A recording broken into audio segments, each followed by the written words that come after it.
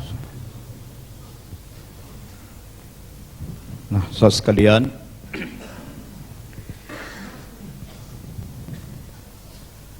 Abah Sepuh diperintahkan oleh gurunya Syekh Tolhah dari Cirebon untuk pergi ke Jawa Barat bagian selatan. Jalan sejalan-jalannya, di dalam dirinya Allah, jalan. Setiap langkah kaki di sini. Sampai pada titik tertentu berhenti. Karena saat itulah Allah yang memperjalankan beliau. Allah yang mempekerjakan beliau. Berhenti di titik itu.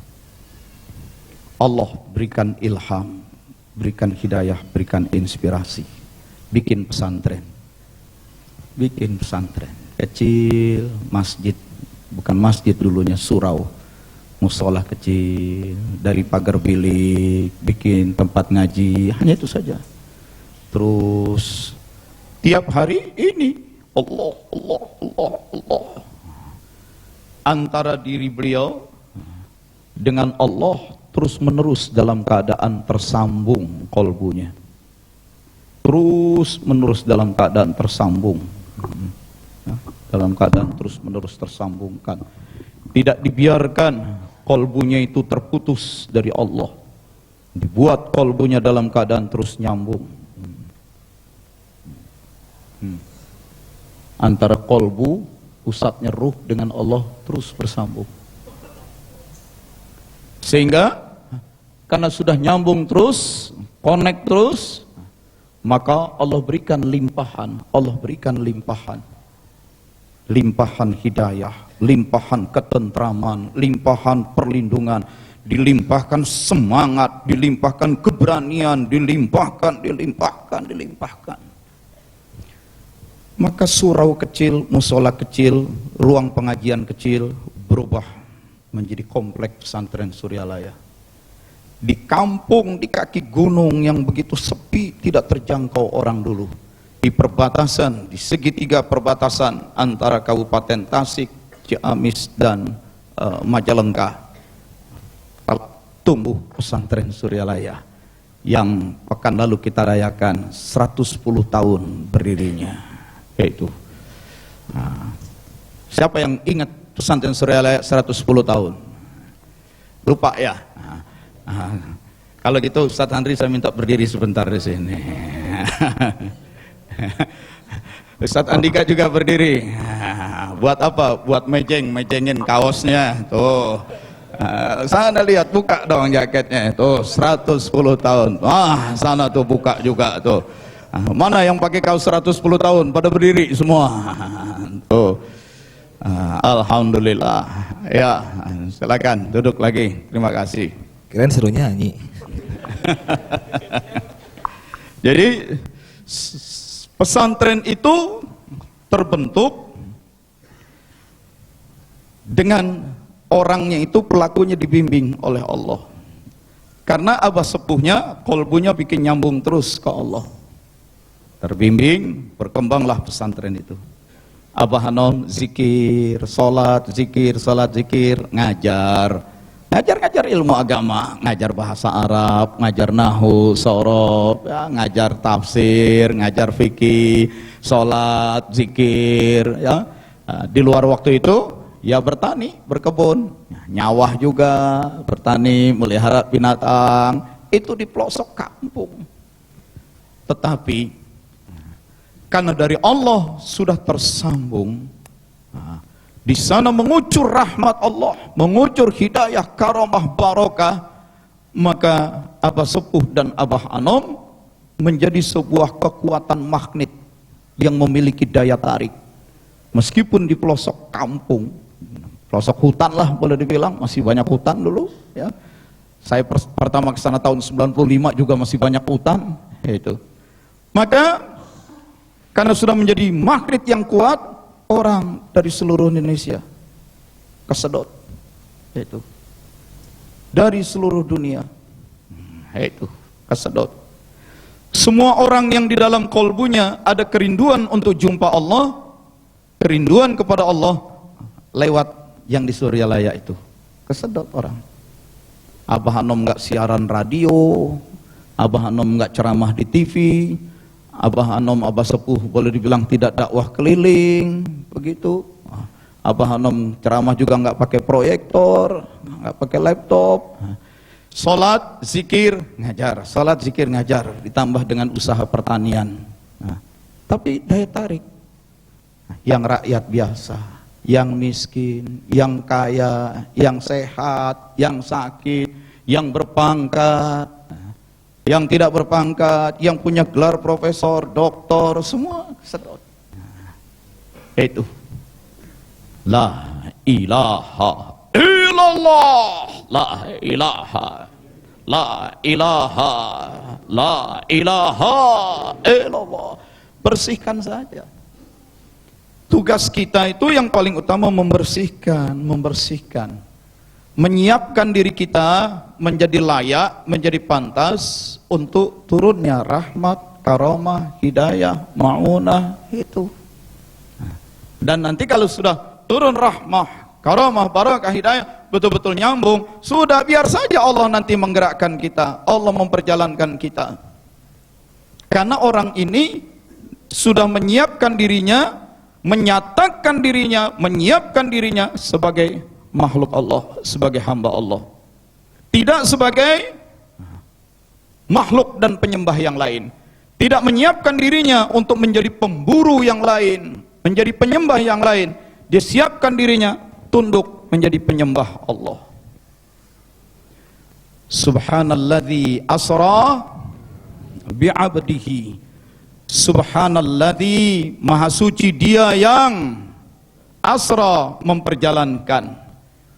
Jadi bukan Nabi Muhammad SAW yang berjalan dari Makkah ke Masjidil Aqsa naik ke langit. Nabi Muhammad sebagai manusia biasa, basar, disuruh jalan pindah ruang yang jaraknya begitu jauh dalam waktu singkat, sulit. Tapi maha suci dia yang memperjalankan, dia yang memperjalankan, dia yang memperjalankan. Kalau sudah dia yang memperjalankan, tidak ada kemustahilan, tidak ada kesulitan. Dia yang memperjalankan, dia menggunakan fasilitas dan kekuasaannya. Memperjalankan apa? Memperjalankan siapa? Subhanalladzi asra bi'abdihi. Dia memperjalankan hambanya, hambanya. Maka yang mengaku diri, menyiapkan diri sebagai hambanya, dia akan memperjalankan. Tapi yang mengaku diri, menyiapkan diri sebagai hamba dunia, hamba harta, hamba kekuasaan, hamba popularitas, dia tidak akan memperjalankan. Dia akan memperjalankan hambanya. Yang mana hambanya? Siapapun yang menyiapkan dirinya menjadi hamba Allah, yang selalu mengkondisikan dirinya sebagai hamba Allah, yang selalu memantaskan dirinya sebagai hamba Allah, Allah akan memperjalankan. Adapun yang sibuk menjadikan dirinya sebagai hamba jabatan, hamba kekuasaan, hamba-hamba yang lain, Allah tidak akan memperjalankan. Jadi Allah akan memperjalankan orang yang mempersiapkan diri, mengaku diri sebagai hambanya. Yang ini mengaku diri hambanya, ini memperjalankan, selesai sudah. Itu. Dan itulah puncak ketakwaan. Itulah puncak kehidupan. Ketika radhiyallahu anhum wa radu'an, Allah ridho kepada mereka dan mereka pun ridho kepada Allah. Allah ridho karena mereka ridho. Radhiyallahu anhum wa radu'an. Karena itu kalau mikirin susahnya hidup, semua orang juga susah. Itu. Di sini coba periksa kantong masing-masing. Ada nggak yang di kantongnya berisi uang 1 juta? Ada kali ya, cuma nggak mau ngaku, takut disuruh nyumbang di masjid, apalagi yang ceramah Yusuf Mansur. Nah, kita jangan ngaku bawa duit banyak deh kalau depan Yusuf Mansur. Itu. Oke. Ya.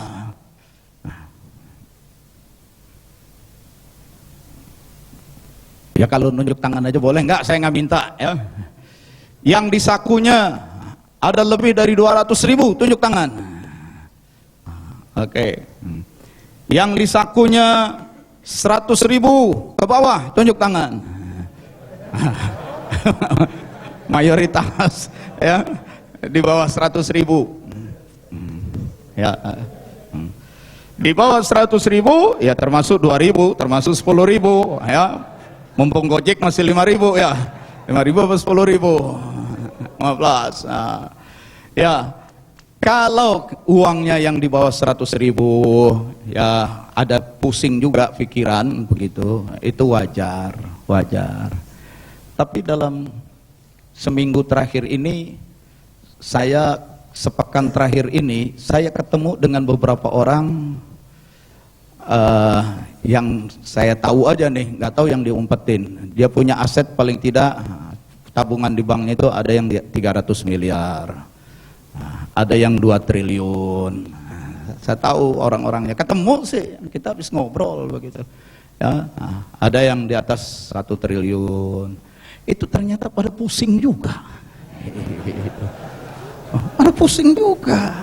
Itu susah.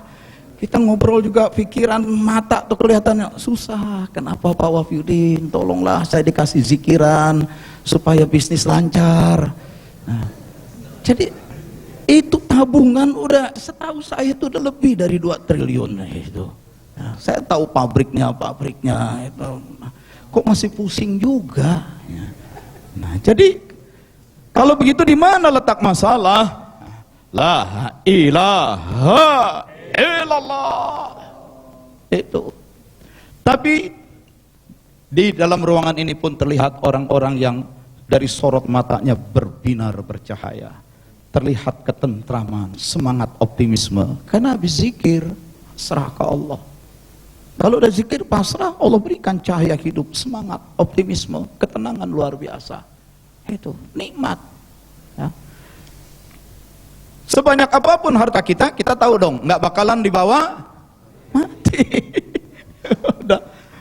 Kalau sudah menghadap Allah nanti, apalagi yang mau dikati, yang kita mau bawa? Illa man atallaha biqalbin salim, kecuali yang datang menghadap Allah dengan membawa kolbu yang selamat. Mau ngapain lagi? Itu. Ya Allah, ya Allah, ya Allah. Jadi saudara sekalian, kembali saja.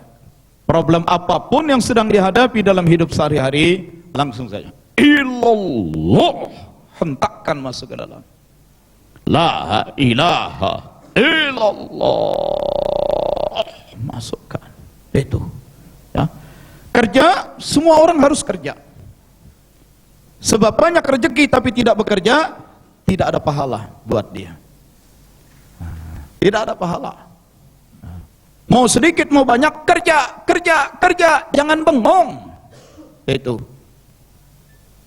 Bengong waktu sehari-hari, chatting berjam-jam, sampai pulsa habis semua. Itu. Ngapain waktu habis buat chatting? Itu. Jangan bengong, apalagi menghayal seandainya, jika, kalau, bagaimana. Itu. Lakukan. Pak, saya memang lagi nggak ada kerja.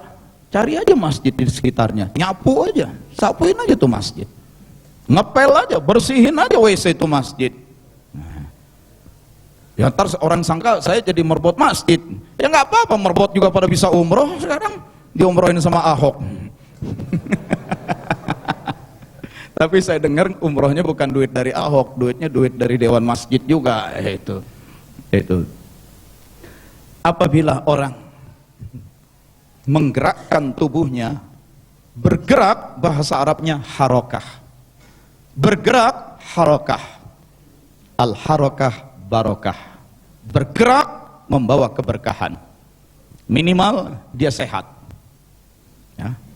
Sudah nggak ada gerakan fisik, nggak ada gerakan pikiran. Dia nggak mikir, dia tidak berzikir, fisik pun tidak bergerak.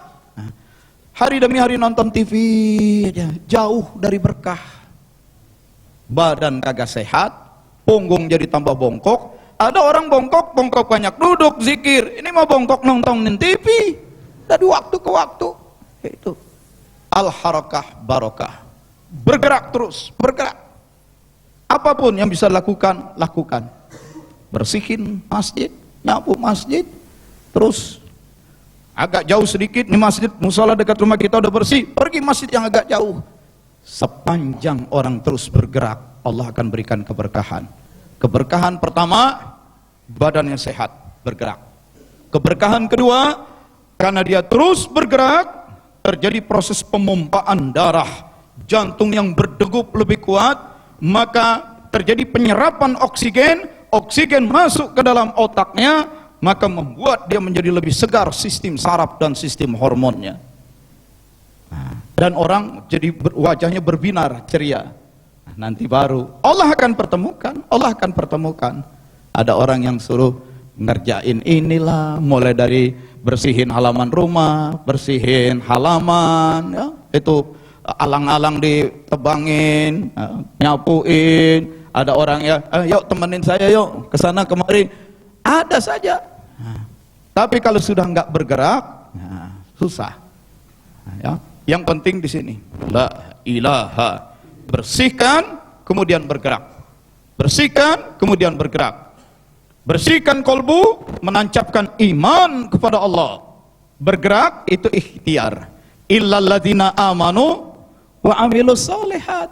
Iman, amal soleh, itu kuncinya. Iman, amal soleh. Iman dilurus-luruskan, dibersihkan. Amal soleh artinya melakukan tindakan, melakukan perbuatan. Masa nggak bisa sih cuma ngajarin anak-anak kecil baca Iqra di masjid? Berangkatlah ke masjid, habis maghrib lihat, anak-anak pada lari-larian, sini belajar ya baca Iqra. Mulai dari yang sederhana-sederhana. Jangan tidak berbuat apapun. Jangan tidak berbuat apapun. Jangan suka menghina pekerjaan. Karena pekerjaan sesederhana apapun, di situ datang barokah. Jadi jangan terlalu gengsi untuk melakukan tindakan-tindakan yang baik.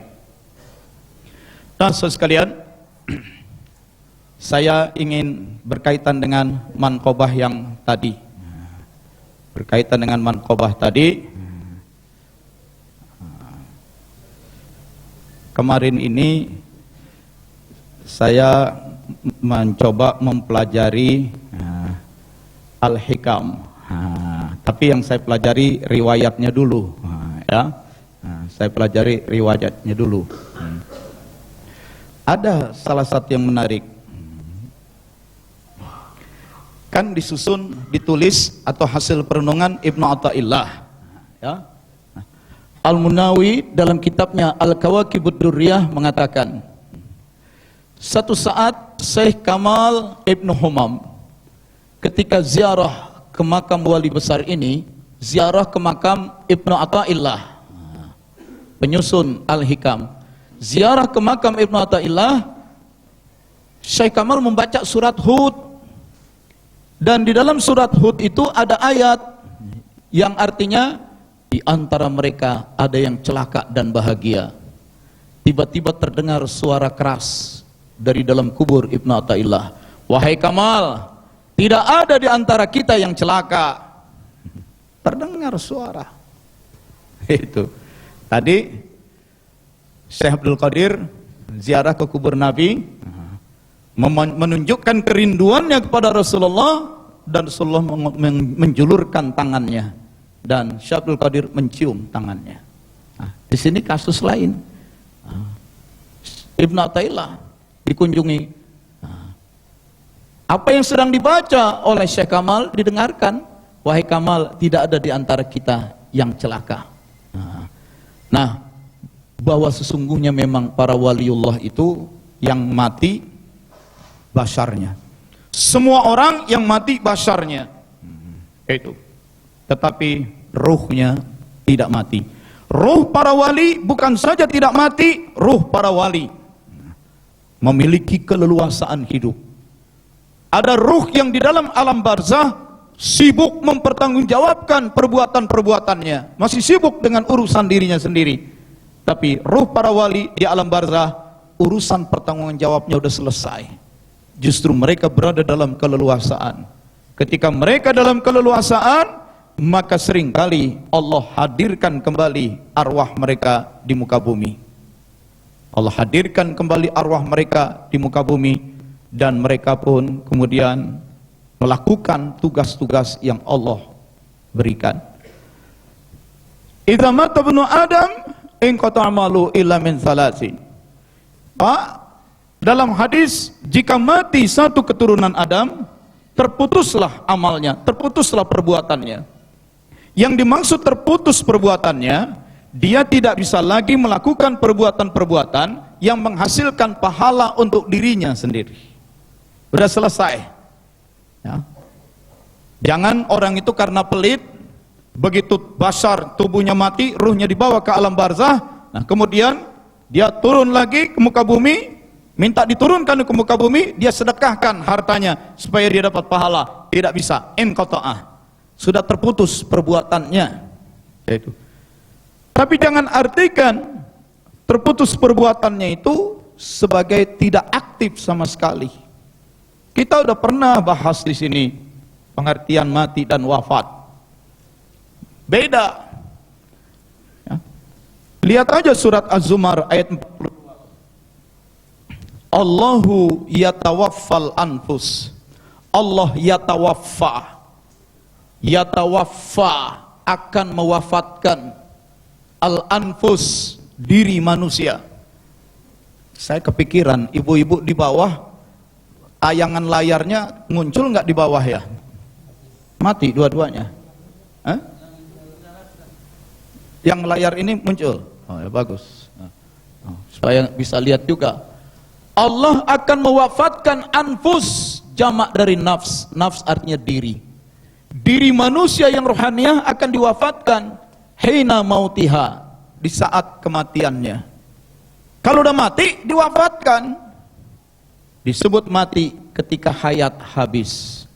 Hayat itu nyawa, energinya habis, mati. Dia punya hawa nafsu redup, dorongan makan minum redup, dorongan kawin redup, dorongan untuk ngobrol ngoceh redup, mati sudah. Nah, kalau tubuhnya basarnya udah mati, kehabisan hayat dan hawa, diri kita yang berwujud ruh diwafatkan, diwafatkan, dikeluarkan. Nah, ini wafat. Jasad yang udah mati, kaku terbujur, kubur, membusuk, terurai, musnah, menyatu tanah. Tinggal tulang belulang, sendirian di dalam lubang yang gelap dan sempit. Lama nunggu. Paling kalau dia iseng dia joget-joget kali. Nah, tapi itu tulang lama kelamaan juga bakal keropos juga, keropos musnah. Nah, tinggal ini diri kita yang ruh. Illa man atallaha biqalbin salim yauma yaqumur ruhu wal malaikatu saffa. Yauma akan ada suatu hari yaqumur ruh, berdiri itu ruh di hadapan Allah, wal malaikah didampingi para malaikat, saffa membentuk shaf. Ruh berdiri di hadapan Allah. Lalu Allah mintakan pertanggungjawab, apa yang kamu buat semasa di muka bumi? Saat ruh menghadap Allah, yauma, pada hari itu la yanfa'u malun wala banun, tidak ada lagi manfaat harta maupun keturunan, illa man atallaha biqalbin salim, kecuali itu ruh menghadap Allah hanya membawa kolbu. Beruntunglah yang ketika menghadap Allah di dalam kolbunya ada zikir khafi, Allah, Allah, Allah, Allah, Allah, Allah, Allah. Beruntunglah yang ketika ruhnya menghadap Allah, kolbunya sudah dibersihkan, la ilaha illallah, la ilaha illallah. Tidak ada lagi benci, tidak ada lagi dendam, tidak lagi kemarahan, tidak ada lagi kesyirikan, tidak ada lagi hubbud dunia, tidak ada lagi keinginan, khayal dan lain-lain, kecuali mahabbatullah, cinta kepada Allah, iskun, kerinduan kepada Allah. Itu ruh berdiri di hadapan Allah dalam keadaan kolbunya rindu Allah, Allah, Allah, Allah, Allah. Ada yang sudah dibawa menghadap Allah, kolbunya masih ingat, aduh hartaku, aduh anakku, aduh istriku yang cantik udah jadi janda, dia kawin sama siapa sekarang? Itu pusing. Kalbunya masih ingat ke dunia. Udah di hadapan Allah. Itu. Jadi beruntung. Ya. Nah, badan mati, busuk, hancur. Roh tidak mati. Roh tidak mati. Roh itu melanjutkan perjalanan. Dulunya di sisi Allah di alam arwah. Roh dimasukkan ke dalam rahim, dimasukkan ke dalam janin. Lalu bersama janin lahir keluar, masuk ke dalam badan. Lalu di alam dunia badannya mati, badannya dikubur ke tanah, ruhnya dibawa ke alam barzah, orang sebut alam kubur. Sampai kiamat baru masuk alam akhirat. Tapi di alam barzah ini ngapain? Sebelum kiamat di alam barzah terus ngapain? Di sini pertanggungan jawab. Perbuatan-perbuatan di dunia dipertanggungjawabkan. Ada yang pertanggungan jawabnya repot, banyak. Di sini mengalami berbagai kesulitan. Tetapi para nabi, para waliullah, begitu masuk ke sini, hampir tidak ada lagi pertanggungan jawab yang berat. Tidak ada dosa, tidak ada kejahatan yang pernah mereka perbuat. Maka di alam barzah mereka dalam keleluasaan. Hidup di tempat yang terang, udara yang segar, udara bukan udara badaniah, udara fisik, udara rohaniah, sejuk, bahagia. Itu. Insya Allah orang-orang yang sudah pernah ke sana mengalami. Ya, itu. Ki Anta ya yang cerita itu. Ki Anta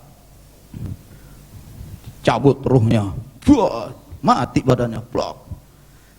Anak istrinya pada nangis, lari langsung ke rumah Abah Hanum. Rumahnya nggak jauh. Abah, Ki Anta mati. Abah, Ki Anta meninggal dunia. Abah Hanum bilang, nah, kontak Abah Hanum ke sana. Diamkan, biarkan. Jangan diapa-apain itu mayat. Nah, digeletakin aja di tempat tidur. Jangan diapa-apain. 4 hari 4 malam nggak dikutak-katik. Hari kelima hidup lagi. Itu Abah Hanum tahu ini perjalanan sementara. Nah, ada seorang ibu, suaminya meninggal dunia.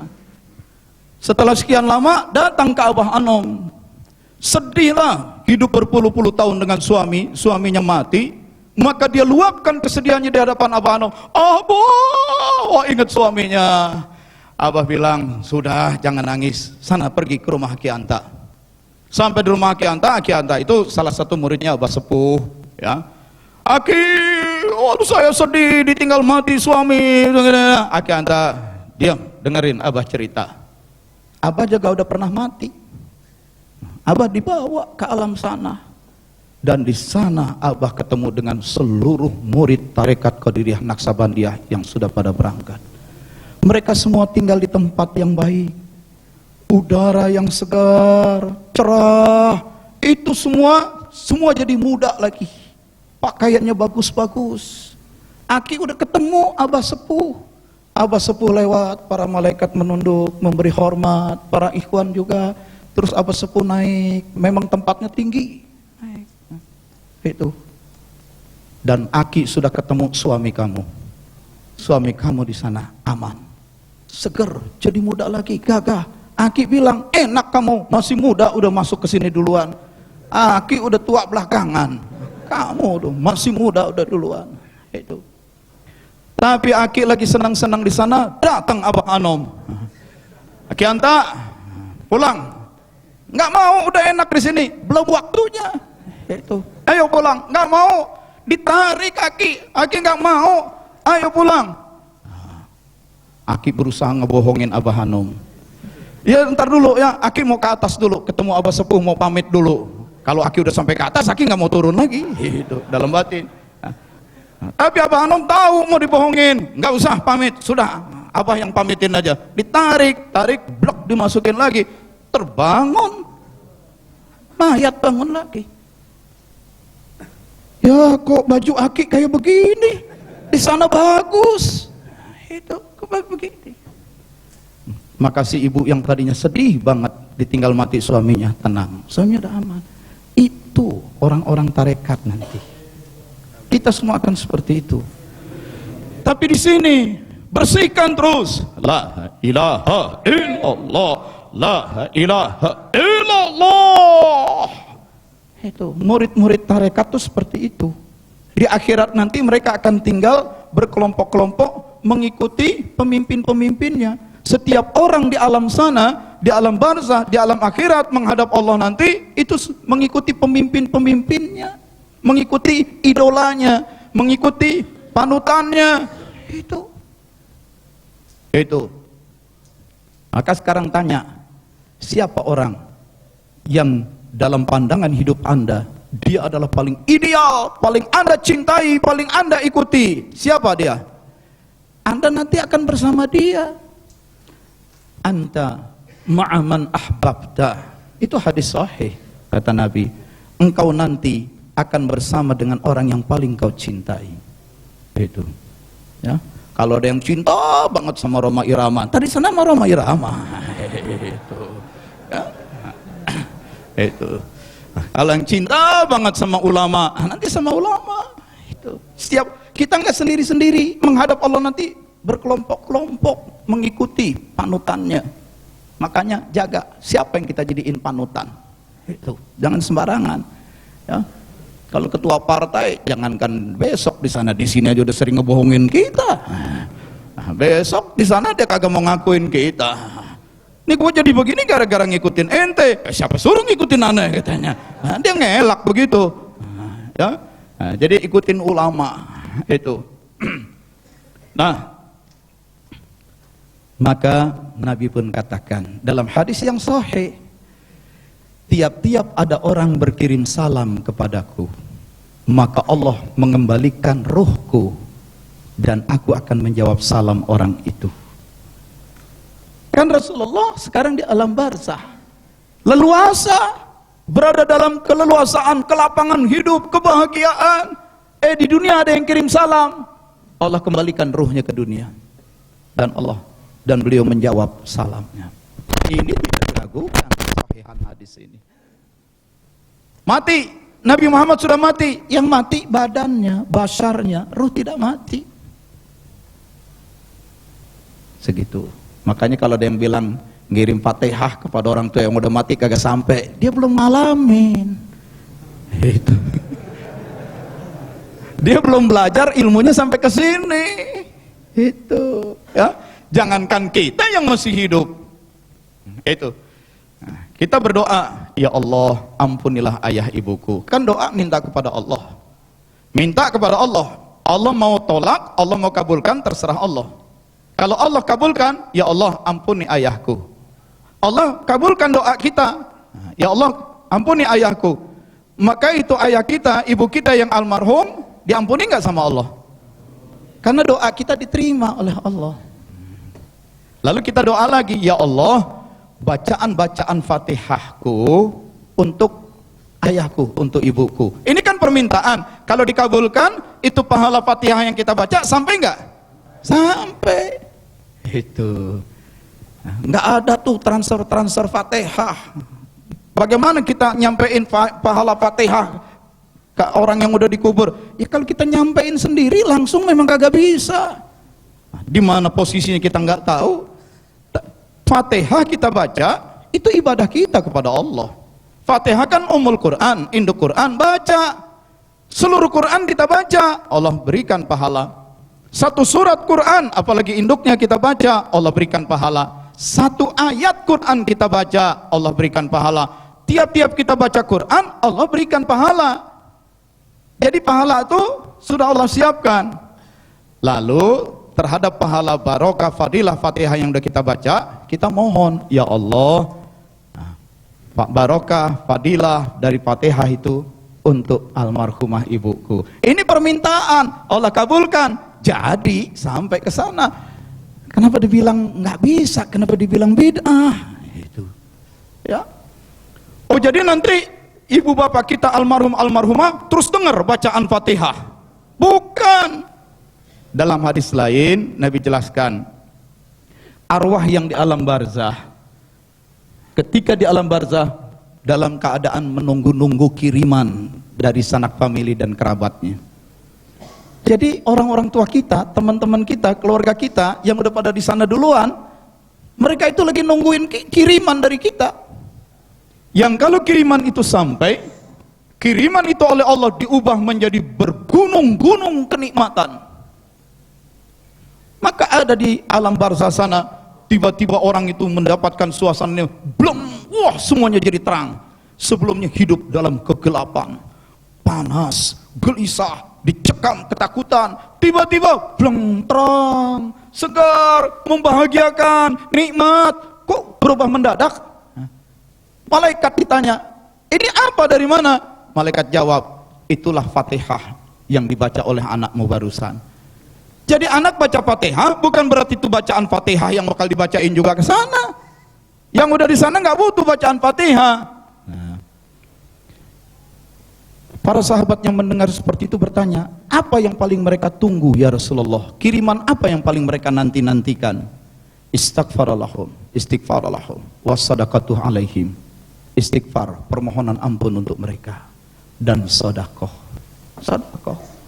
Sedekah macam-macam, bisa ngasih makanan, kita beli. Ada kawan saya, itu punya kebiasaan, dia pengusaha, selalu punya kebiasaan selalu ingat ayahnya dan ibunya. Jadi kalau dia lagi makan di restoran, makanan tuh enak, wah enak banget nih, langsung yang dia ingat ibu bapaknya. Sayang, mak bapak gua nggak sempat ngalamin makan enak begini, karena mereka dulu petani, aku belum jadi apa-apa, mereka udah keburu mati. Langsung panggil pelayan, bikinin lagi makanan yang kayak begini, bungkus berapa? 10 paket bungkus. Dia makan. Ntar dia keluar dari restoran, dia bawa tuh 10 makanan yang enak. Dia cari fakir miskin dan segala macam orang-orang susah. Nih Pak, makan ya, hadiah. Dalam batin, ya Allah, sedekah kau ini untuk ayahku. Ya Allah, sedekah ini pahalanya untuk pamanku. Ya Allah, sedekah ini pahalanya untuk ibuku. Bukan berarti itu nasi bungkus terus dikirim ke sana. Yang di sana nggak butuh nasi bungkus lagi. Tapi sedekah itu terkirim ke sana berupa kenikmatan-kenikmatan. Itu. Adapun Rasulullah SAW dan para aulia di alam barzah udah nggak susah. Dan tiap-tiap ada orang, Allahumma salli wa sallim ala Muhammad, Allahumma salli wa sallim ala Sayyidina Muhammad. Ya Allah, sampaikan salam, sampaikan pujian dan salamku untuk Muhammad. Kita ngomong begitu dengan penuh keyakinan, penuh perasaan, tak langsung Allah turunkan ruh Nabi Muhammad SAW ke muka bumi, dan Rasulullah menjawab salam orang itu. Saudara-saudara kita lagi banyak kumpul di Madinah nih, bersiap haji. Wah, itu mereka berbondong-bondong antri itu ya, dari yang orang kaya sampai yang miskin dan segala macam. Ada yang bawa buku, bawa catatan, mendekati kubur Nabi. Di tulisannya ada Allahumma assalamu alayka ya Rasulullah, assalamu alayka ya Nabi Allah, assalamu alayka ya man arsalallahu rahmatan lil alamin. Diniatkan nih, aku mau baca nih di depan kubur Nabi. Begitu sampai di depan kubur Nabi, assalamu alayka ya Rasulullah, assalamu alayka, udah gak bisa ngomong lagi. Itu karena saat dia ucapkan assalamu alayka ya Rasulullah, Rasul menjawab. Tidak menjawab berupa suara. Rasul itu di dalam kolbunya itu ada rasa cinta yang sangat kuat kepada kita. Maka begitu kita datang, Rasul pun memancarkan gelombang-gelombang cinta dari kolbu Rasul, menyusup, menerpa, menabrak masuk kolbu kita. Bang, kita langsung terasa. Semua orang yang pernah hadir di depan kubur Rasul rasakan itu. Keharuan luar biasa, melebihi keharuan berjumpa dengan orang tuanya. Karena dia tahu Rasulullah itulah yang menjamin memberikan syafaat nanti. Ketika nanti setelah kiamat semua, ketika semua masuk ke alam akhirat, ketika semua dibangkitkan, dikumpulkan di padang mahsyar. Padang mahsyar itu perkumpulan, ya. Yauma yahsyuruhum jami'a, akan ada suatu hari yahsyuruhum, Allah menghimpun, mengumpulkan semua manusia. Kumpul semua. Yang saat itu digambarkan beratnya hidup, matahari seperti di ubun-ubun, orang panas, peluh, berkeringat. Dan saat itulah orang tahu, saat itu yang bisa memberikan syafaat, perlindungan dan jaminan hanya Rasulullah Muhammad SAW. Itu. Nah, maka orang-orang yang ziarah di hadapan Nabi, di hadapan kubur Nabi, rasakan betul ucapan salam. Itu. Bahkan bukan hanya Nabi sebenarnya, orang-orang biasa, ya. Tak seorang muslim pun mendatangi kubur saudaranya, tak seorang muslim pun mendatangi kubur orang tuanya, mendatangi kubur temannya yang dia kenal saat di dunianya, lalu dia ucapkan salam, kecuali Allah akan kembalikan ruh saudaranya itu dan menjawab salam dia. Jadi ketika kita ziarah, itu ruhnya ada di sekitar situ. Itu sebabnya Nabi kalau memasuki daerah pekuburan, Baki misalnya, begitu masuk daerah pekuburan, Nabi ucapkan, Assalamualaikum ya ahlat diyarul muslimin wa inna insyaallah bikum lahikun. Assalamualaikum. Assalamu, salam hormat. Ala, untuk atau tertuju. Kum, you. Assalamualaikum. Nabi tidak gunakan assalamualaihim, salam untuk him, mereka ya Allah. Kalau mereka entah di mana. Tapi kenapa Nabi ucapkan assalamualaikum? Karena Nabi menyaksikan kehadiran arwah ketika kuburan diziarahi. Itu. Maka diucapkannya kum, untuk kamu. Dan di hadapan kubur Nabi, assalamualaika, salam untuk engkau ya Rasulullah. Hadir ruh. Itu. Ada yang nanya, Pak, lebaran kemarin saya ziarah ke kuburan bapak saya. Saya ucapkan assalamualaikum, kok saya nggak dengar jawabannya? Allah tahu ente belum level tingkatan itu untuk bisa berinteraksi dengan alam sana. Belum siap mental. Sebab kalau dijawab juga, waalaikumsalam, mana aja lo baru datang. Jadi belum siap. Bagi mereka yang siap, itu tanya sopirnya Gus Dur, tanya sopir-sopirnya ulama-ulama soleh. Gus Dur ziarah ke makam wali sampai depan kuburan cekikikan, ketawa kayak orang ngobrol aja. Itu yang di belakang juga ketawa-ketawa karena lagi dengerin banyolan. Itu terus saling ngebanyol. Itu. Jadi kalau Syekh Abdul Qadir di kubur Nabi, terus Nabi julurkan tangannya, wallah alam bagaimana, pokoknya tangan, apakah tangan itu tangan secara fisik atau tangan secara rohani, lalu rohani Syekh Abdul Qadir juga yang menjamah tangan Rasulullah dan mencium, pokoknya itu sudah ruh dengan ruh. Itu ya, ruh itu senang diziarahi, senang kalau ada orang ziarah. Karena itu kalau ada kesempatan lewat di depan kubur-kubur para wali, ziarahilah ya. Senangnya mereka, senangnya para wali membuat Allah pun jadi senang kepada kita. Senangnya orang tua membuat Allah jadi senang pada kita. Ya habis mak bapak saya udah mati, gimana lagi saya berbakti? Ziarahin, bacain Fatihah, baca Quran, sedekah. Belum tertutup peluang untuk berbakti pada orang tua, meskipun orang tua kita sudah tidak di dunia lagi. Karena arwah masih ada, roh masih ada. Itu. Jadi hal-hal seperti itu ya. Bahkan terkait dengan surat Al-Baqarah 194 dalam tafsir Sawi dijelaskan, ruh para wali, ruh para mursyid setelah mati jasadnya, ruhnya itu tetap membimbing, tetap menuntun murid-muridnya yang masih hadir di dunia. Ruhnya masih aktif. Hanya bedanya ketika mereka dulu masih di dunia, mereka memberikan bimbingan kepada kita atas jasa kebaikannya, Allah siapkan pahala. Sekarang beliau-beliau memberikan bimbingan, tidak ada pahala tambahan buat beliau. In qata'a amaluhu, amalnya terputus dalam arti tidak produktif lagi, tidak bisa memberikan manfaat untuk dirinya. Tapi kita sebagai muridnya dengan doa kita jadi bertambah untuk beliau. Itu tugas beliau masih ada. Rasulullah juga masih ada bagi orang yang menyiapkan dirinya untuk dibimbing ya. Jangankan Rasulullah, ruh Rasulullah mau membimbing manusia, jangankan ruh para waliullah mau membimbing manusia, Allah ngasih hidayah kepada manusia, tuh manusia berbalik, nolak, menjauh. Ada nggak yang begitu? Allah udah kasih hidayah, tuh orang berbalik, nolak, menjauh dari hidayah Allah. Ada. Jadi ada yang Rasulullah pun ruhnya masih aktif, guru mursyidnya pun masih aktif, muridnya udah belok ke yang lain. Ada. Itu.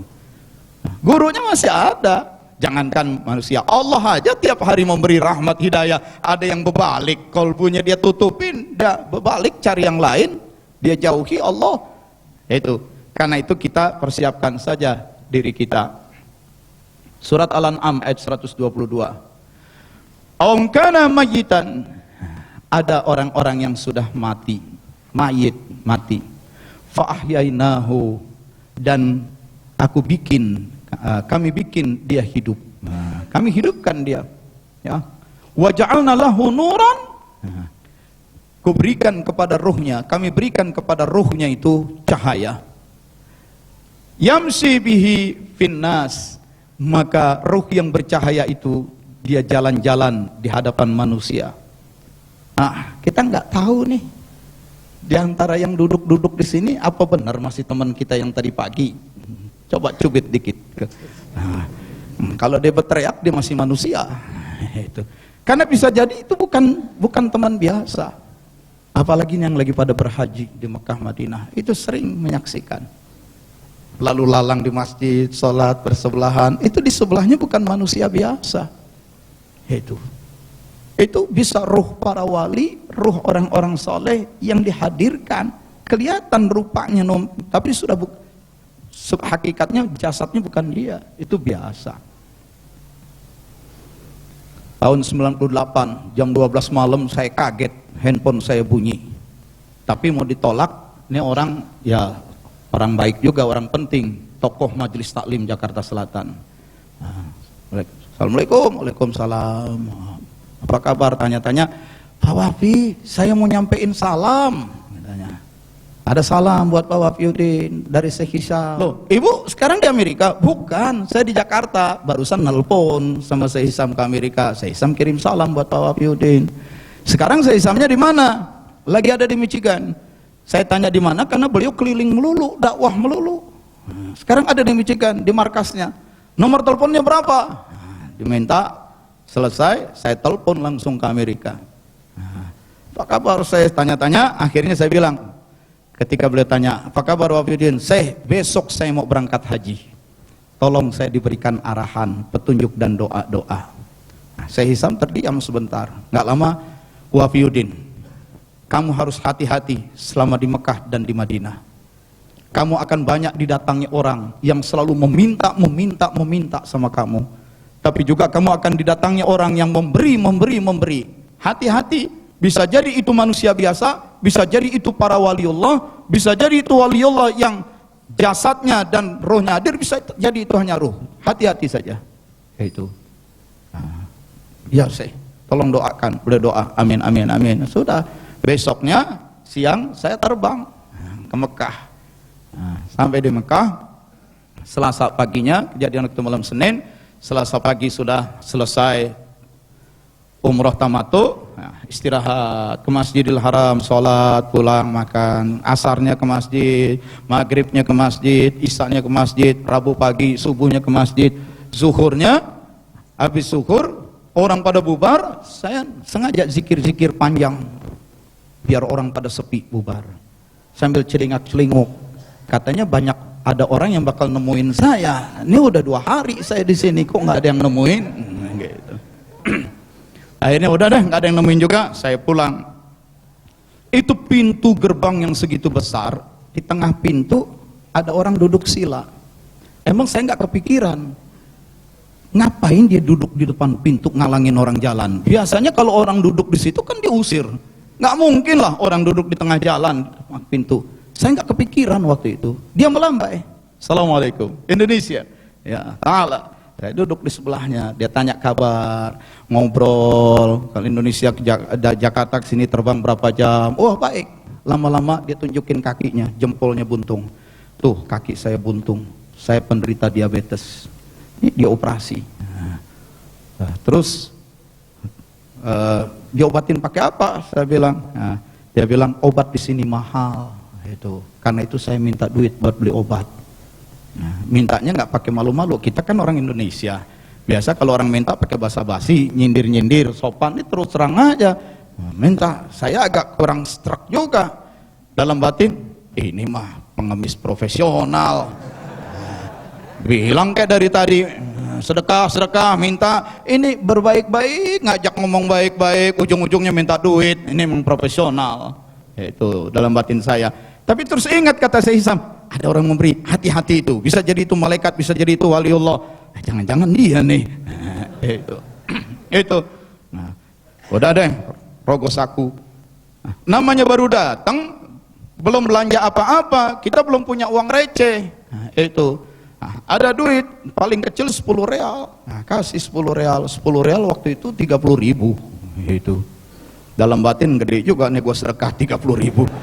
Biasanya paling tinggi goceng. Kasih.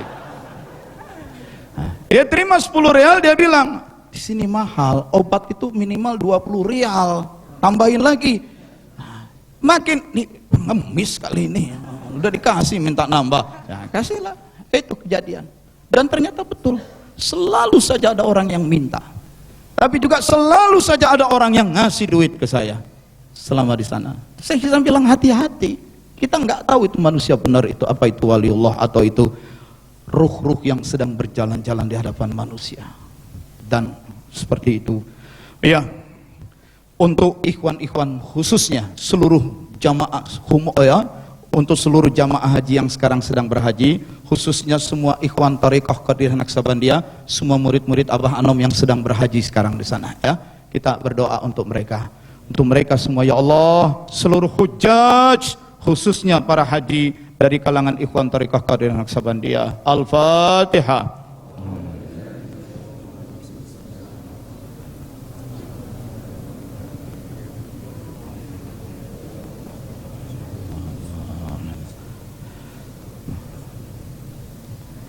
Ada orang-orang TKN yang lagi berhaji yang Anda kenal, coba bayangkan wajahnya, tuh teman-teman kita, saudara kita, orang-orang TKN yang lagi berhaji. Bayangkan wajahnya satu-satu, kalaupun nggak ingat wajahnya, ingat namanya. Kita bacakan doa, ya Allah, ya Tuhan kami, jadikanlah mereka semua haji yang mabrur, selamatkan mereka dalam semua perjalanan ibadah mereka. Ampuni semua dosa dan kesalahan mereka, jadikan wukuf mereka, jadikan tawaf sa'i mereka, jadikan pelontaran jamrah mereka, jadikan semua itu ibadah yang Engkau terima, ibadah yang dengan rahmat-Mu Kau gugurkan semua dosa dan kesalahan mereka. Jadikan dengan haji mereka Engkau angkat derajat dan martabat mereka. Jadikanlah mereka muslimin dan muslimat yang mulia, yang tinggi martabatnya. Jadikanlah mereka orang-orang yang bertakwa. Kembalikanlah mereka ke tanah air untuk jumpa bersama teman dan keluarga mereka dan menjadi teladan bagi orang-orang yang lain. Amin ya Allah. Ya. Oke. Itu renungan-renungan tentang kematian. Ya. Jadi tidak heran kalau para waliullah pun seperti itu. Nah, ini acara manakib. Manakib itu sama saja. Nah, kita membacakan riwayat hidup, kisah-kisah kehidupan Syekh Abdul Qadir, dan ketika kita baca, ruh beliau dihadirkan. Nah, kita menjadi murid beliau. Kita murid Abah Anom, murid Abah Sepuh, murid Syekh Abdul Qadir, murid Nabi Muhammad SAW. Dan nanti di hadapan Allah kita bersama dengan mereka semua, insya Allah. Nah, yang penting tadi mereka para mursyid kita itu sesungguhnya mengajarkan kepada kita kehidupan untuk terus menjaga kebersihan diri. Jaga kebersihan diri, kebersihan kolbu, supaya kolbu kita bisa terus nyambung. La ilaha illallah, la ilaha illallah, la ilaha illallah, la ilaha illallah. Terus saja, banyakkan. Lagi di bus, ya. Pokoknya tiap ada kesempatan terus, biar nyambung terus, connect terus, dan nanti dia akan berikan faid itu limpahan. Allah akan berikan limpahan, diberikan limpahan yang utama, diberikan nur itu. Ya. diberikan limpahan nur. Rabbana asmim lana nurana, ya Tuhan kami limpahkan untuk kami, sempurnakan untuk kami nur kami, maka nanti ruh kita menjadi nur yang bercahaya. Demikian saya akhiri sampai di sini. Zuhur pukul berapa ya? Oh ya. Baik, barangkali ada pertanyaan-pertanyaan dulu. Kita ada waktu barang 15 menit, silakan. Ya, silakan. Kasih mikrofon, ada nggak mikrofon cadangan?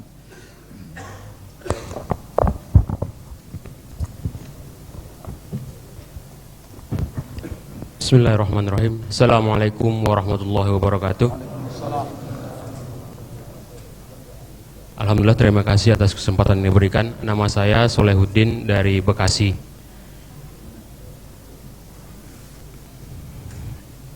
Terima kasih sebelumnya Pak Ustadz, ini menyampaikan pertanyaan-pertanyaan dari sahabat-sahabat saya yang mereka tidak percaya dengan adanya azab kubur. Mereka minta dijelaskan kalau ada ayat yang menjelaskan tentang adanya azab kubur, sehingga mereka bisa menyadari. Kalau saya sendiri yakin dengan itu karena dari kejadian-kejadian yang saya lihat, saya dengar, saya meyakini ini. Tapi untuk mereka yang harus dibuktikan dengan ayat Al-Quran. Demikian, terima kasih. Assalamualaikum warahmatullahi wabarakatuh. Sebenarnya pembuktiannya bukan dengan ayat Qur'annya. Yang pertama harus difahami paradigma. Paradigma itu cara orang melihat dan memahami. Paradigma diri, bagaimana dia melihat dan memahami diri manusia. Karena ada orang yang menganggap diri manusia itu cuma tubuh, cuma badan. Mana dirimu? Kita tanya sama dia, mana dirimu? Tunjukkan padaku, mana dirimu? Dia bilang, nih diriku, sambil nunjuk dada. Itu kan dada. Ya nggak usah lihat dadanya seluruhnya. Jadi mana dirimu? Diriku ya badan ini. Banyak orang menganggap dirinya cuma badan.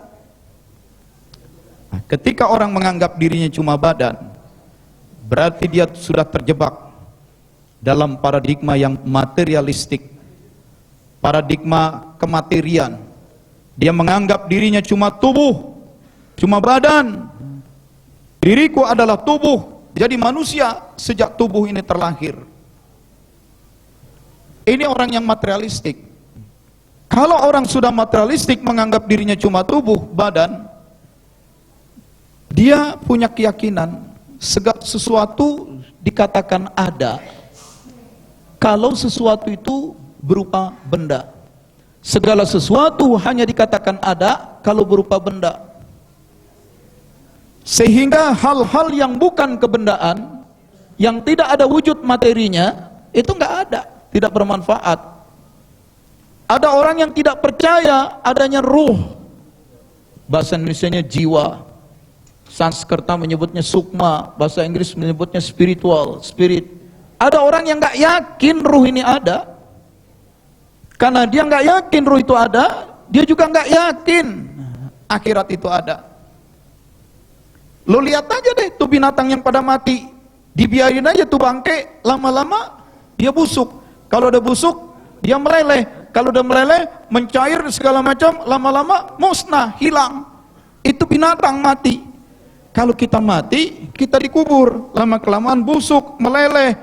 Kemudian pada cair nih, bubar semua, sudah siksa kubur apa lagi? Dia nggak percaya adanya siksa kubur karena memang dia terkunci pemahaman manusia itu adalah tubuh.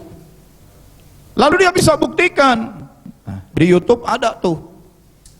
Dulu ketika orang-orang komunis di Soviet ingin meyakinkan orang lain bahwa sebenarnya agama tidak penting.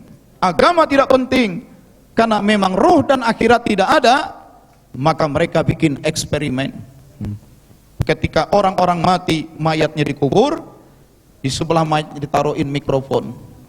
Di sebelah mayat dipasangin kamera. Kan nanti bakal ditutup jadi gelap. Nah, kasih lampu infrared, inframerah.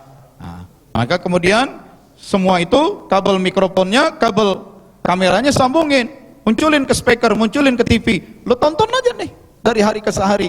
Tuh mayat di dalam kubur disiksa enggak? Enggak ada suara apa-apa kan?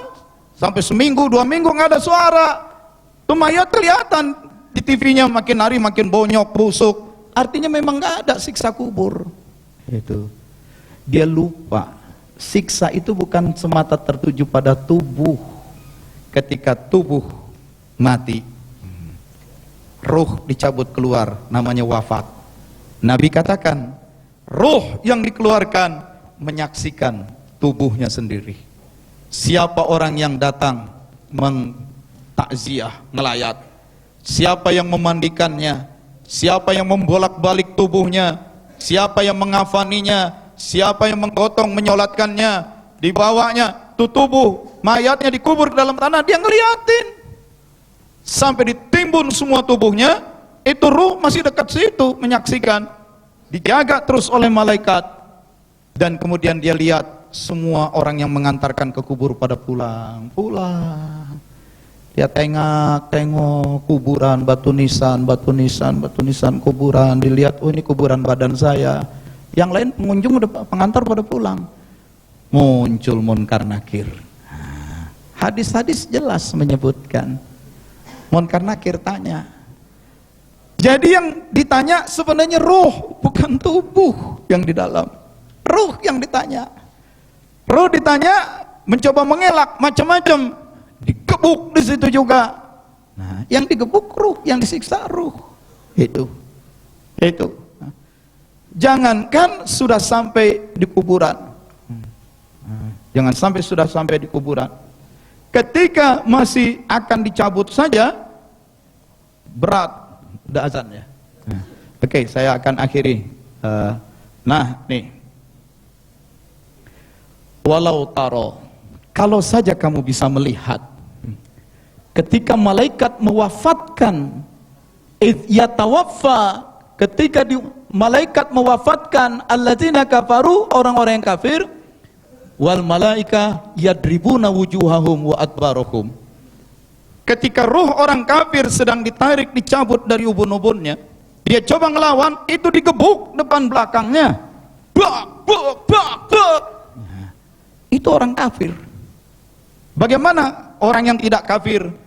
Ngakunya Islam, beriman, tapi zolim, banyak bikin jahat sama orang lain. Sama juga. Digebuk. Terus kita baca di koran, telah meninggal dunia dengan tenang ayah saya. Kok lu yakin banget bapak lu meninggal tenang? Kan bapak lu koruptor. Itu. Ya lihat aja, udah 3 bulan dia di tempat tidur rumah sakit, diam, nggak berdaya. Nah, selang oksigen, selang infus, selang makanan, terus 3 bulan diam aja nggak bergerak, terus mati. Berarti kan meninggal dunia dengan tenang. Nah, yang kelihatan tenang tubuhnya, ruhnya itu aja udah babak belur. Itu. Nah, jadi persoalannya bukan dia nggak percaya sama ayat. Paradigmanya, dia memahami manusia hanya tubuh. Tubuh mati, busuk, hancur, selesai. Kita lihat aja tuh, banyak koruptor, akhirnya dirawat di rumah sakit, kena stroke, diam nggak ngapa-ngapain, mati, berarti mati dengan tenang. Begitu. Yang dia nggak lihat ruhnya. Itu.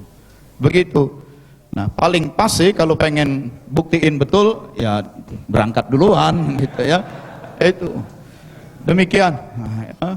Jadi bicara tarekat itu bicara kerohaniahan. Kita beres-beresin ruh kita, bersihkan saja. La ilaha illallah. Amin. Alhamdulillah. Allahumma salli wa sallim wa barik ala sayyidina Muhammad. Rabbana iftah bainana wa bainahum. Rabbana anzilna ma'zal. Wa'tasimu bihablillah wa sallallahu ala sayyidina Muhammadin wa alihi wa sahbihi. Alhamdulillahirabbil alamin. Assalamualaikum warahmatullahi wabarakatuh.